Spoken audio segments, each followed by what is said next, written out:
keadaan dunia sekarang ini sudah merupakan tanda-tanda akhir zaman.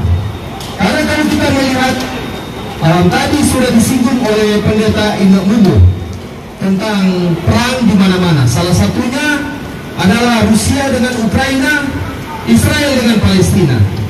Ini merupakan tanda-tanda akhir zaman yang telah dicatat di dalam kitab Matius 24.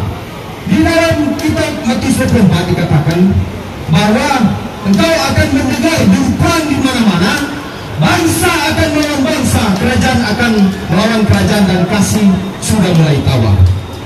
Memang demikian. Seharusnya kita sebagai orang Kristen harus peka melihat keadaan dunia yang semakin hari semakin mencekam. Saat ini terjadi perdebatan antara dua negara, yaitu Israel dengan Palestina. Mereka bertanya, kira-kira ini Yerusalem ini milik siapa? Dan kita harus kembali ke sejarah. Coba kalau kita lihat sejarah daripada Yerusalem. Yerusalem ini penduduk aslinya adalah penduduk Kanaan. Penduduk Kanaan ini adalah orang-orang Filistin. Kalau di Alkitab itu ada tertulis orang-orang Filistin. Mereka itu ada di Pulau Kriti atau Pulau Kreta, dan mereka adalah penduduk orang Yunani kuno. Mereka menyeberang dari Pulau Kriti, menyeberang lautan, dan mereka sampai ke darat. Mereka menemukan satu darat itu dan mereka menamakan Yerusalem. Kata Yerusalem itu nama dewa mereka. Jadi jangan berarti bilang, oh ini milik orang Kristen, ini milik orang Islam. Bukan, ini milik orang Yahudi. Karena dulunya Yerusalem itu adalah milik daripada Yunani kuno. Perkembangan demi perkembangan, munculnya seorang raja, namanya seorang Raja Daud, yang tadi di 2500 sebelum Masehi dinamakan Yerusalem. 1000 Masehi, seorang raja dari Bani Israel, bangsa Israel, namanya Daud. Dia apa? Dia menguasai Yerusalem, dan Yerusalem jatuh ke tangan Israel, sehingga Yerusalem itu dijadikan sebagai pusat kota daripada Israel. Dan kemudian Raja Daud yang membangun dengan megahnya kota Yerusalem itu, termasuk di dalamnya kerajaannya, dan kemudian dilanjutkan oleh anaknya yang bernama Raja Salomo. Raja Salomo ini yang membangun namanya Bait Allah. Jadi kita sebagai orang Kristen mesti banyak belajar sejarah, belajar firman Tuhan, agar supaya kita sendiri tidak gagal paham. Selanjutnya, karena orang Israel ini jauh dari hadapan Tuhan, sehingga Allah menyerahkan orang Israel ini ke tangan musuh-musuhnya. Salah satunya adalah Raja Nebukadnezar kedua. Raja Nebukadnezar kedua ini adalah Raja Babilonia, dan dia mengadakan ekspansi, memerangi bangsa-bangsa Yehuda. Ketika bangsa Yehuda ini kalah, dia apa? Dia menghancurkan Yerusalem, kota Yerusalem itu. Dan Allah memang sudah bilang kepada Nabi Yeremia satu nugatan bahwa bangsa Israel ini, karena mereka tidak takut kepada Allah yang hidup, sehingga mereka diserahkan kepada musuh. Dan itu terjadi. Mereka mengalami pembuangan di mana-mana, penganiayaan di mana-mana, dan mereka diusir daripada kota Yerusalem. Perkembangan demi perkembangan muncul di zaman Tuhan Yesus. Nah ini banyak orang Kristen bingung, kebanyakan banyak pendeta tanya, kira-kira orang tanya begini, kira-kira Tuhan Yesus lahir kapan? Selalu orang kalau khotbah, Yesus lahir di 2000 tahun yang lalu, berikut dan berikut. Yesus lahir di 2000 tahun yang lalu. Nah, Yesus lahir di 4 sebelum Masehi. Zaman itu ada seorang raja yang memimpin di Yudea Samaria, namanya Herodes Agung. Kalau Alkitab itu coba tulis Herodes. Herodes Agung, dia memerintah pada tahun 73 sebelum Masehi sampai 4 sebelum Masehi. Disitulah di 4 sebelum Masehi Yesus lahir. Pada zaman Raja Herodes Agung ini, pembangunan daripada Yerusalem ini mulai dibangun begitu megah. Dan salah satunya adalah pembangunan Bait Allah yang dihancurkan pada zaman juga Kaisar Nebukadnezar II. Ketika dibangun Bait Allah, ketika Tuhan Yesus mulai dewasa, ada yang Tuhan Yesus bilang begini, yang Rabi Guru coba lihat ini, begitu megahnya pembangunan Bait Allah ini. Apa kata Tuhan Yesus? Suatu saat pembangunan ini Bait Allah ini akan dihancurkan, diruntuhkan. Karena apa? Orang-orang Israel mereka tidak tahu bahwa sesungguhnya mereka telah membunuh nabi-nabi. Yesus Kristus adalah Sang Firman yang hidup, dan Yesus itu adalah jalan keselamatan bagi umat manusia.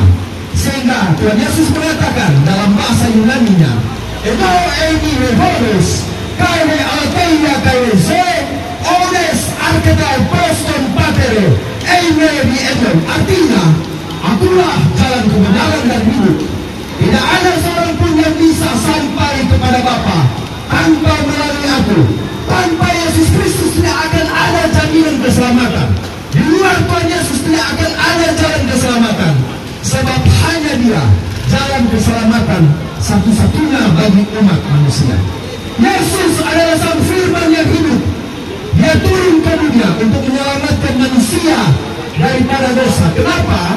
Karena dalam Roma 3 ayat 23, karena semua orang telah berbuat dosa dan hilang kemuliaan Allah, sehingga hubungan antara Allah dengan manusia ini putus, dan berkat ilahi ini hilang daripada manusia itu sendiri. Bagaimana cara agar supaya hubungan antara manusia dengan Allah ini bisa disambung kembali? Diutuslah Sang Firman menjadi manusia. Di dalam bahasa Yunani, kenapa saya pakai bahasa Yunani? Karena Alkitab Perjanjian Baru ditulis dalam bahasa Yunani. Mengapa tidak ditulis dalam bahasa Ibrani? Harus ditulis dalam bahasa Yunani Perjanjian Baru. Karena waktu itu bapak-bapak gereja hidup dalam tekanan Roma, dan yang bagi sebagian itu adalah Yerusalem. Wilayah Yerusalem, wilayah Antioquia, wilayah Damaskus yang termasuk di dalamnya yang sekarang itu Syria atau Syam. Karena bapak-bapak gereja hidup di penjajahan Romawi Timur, mereka menggunakan bahasa Yunani. Karena waktu itu bahasa Yunani adalah bahasa internasional, mereka harus menyesuaikan. Karena di dalam 1 Korintus 1 ayat 24, sebab bagi mereka yang dipanggil, baik Yahudi maupun bukan Yahudi, Kristus adalah kekuatan Allah dan hikmat Allah. Sehingga bersorak Injil ini agar bisa tersebar, maka mereka harus apa? Menyampaikan firman ini dan ditulis dalam bahasa Yunani. Nah, kemudian Yesus adalah Sang Firman yang hidup dalam bahasa Yunani. NRK and Hologos, Hologos and Prosoteon, Theos and Hologos. Artinya Yohanes 1 ayat 1. Pada mulanya adalah Firman. Firman itu bersama-sama dengan Allah, dan Firman itu adalah Allah. Firman disebut perkataan Allah. Yang Yohanes 14, Firman itu telah menjadi manusia. Dialah Yesus Kristus, dialah Isa Al-Masih, dialah Yeshua HaMashiach. Yesus Kristus adalah Ben Ha-Elohim. Dia adalah anak Allah. Keselamatan hanya ada di dalam Yesus Kristus. Karena sejak begitu lama bangsa Israel, Nabi Israel menantikan namanya Hatikva Mesias, Sang Mesias itu. Tetapi Yesus datang ke dunia turun ke dunia untuk menyelamatkan manusia daripada dosa. Dia mengorbankan dirinya di kayu salib dan dia mati di 33 Masehi. Perkembangan ternyata apa yang Tuhan Yesus sampaikan, satu saat Yerusalem ini, bait Allah ini akan diruntuhkan, dihancurkan. Terbukti ketika Tuhan Yesus mati di kayu salib, dia terangkat ke surga di 33 Masehi. Di 33 Masehi itu lahirnya gereja. Kita bisa baca di dalam Kisah Para Rasul 2 ayat 1 sampai 47 tentang Pentakosta, tentang jemaat mula-mula itu lahirnya gereja. Perkembangan selanjutnya di 70 Masehi terjadi pembantaian besar-besaran daripada bangsa Yahudi, karena bangsa Yahudi ini tidak tunduk kepada Romawi. Mereka jauh dari hadapan Tuhan. Akhirnya apa? Karena mereka mulai memberontak terhadap bangsa Romawi. Seorang jenderal diutus pada 70 Masehi, namanya Titus Flavius Vespasianus. Dia menghancurkan Yerusalem, membantai orang-orang Yahudi waktu itu, termasuk orang-orang Kristen di dalamnya. Karena sebelumnya Titus Flavius Vespasianus ada seorang kaisar namanya Kaisar Nero yang membakar kota Roma, termasuk dia membenci orang Kristen. Dia juga membunuh orang Kristen dan dibakar hidup-hidup. Juga dia juga mengadu dombakan dengan binatang. Nah, kemudian akhirnya kota Yerusalem ini dihancurkan, baik Allah dibakar dengan hangus. Sudah hancur. Muncul zaman Khalifah. Nah, ini sudah cerita Islam. Nah, zaman itu Islam lahir 610 Masehi, ketika Nabi Muhammad mendapatkan pewahyuan di Gua Hira.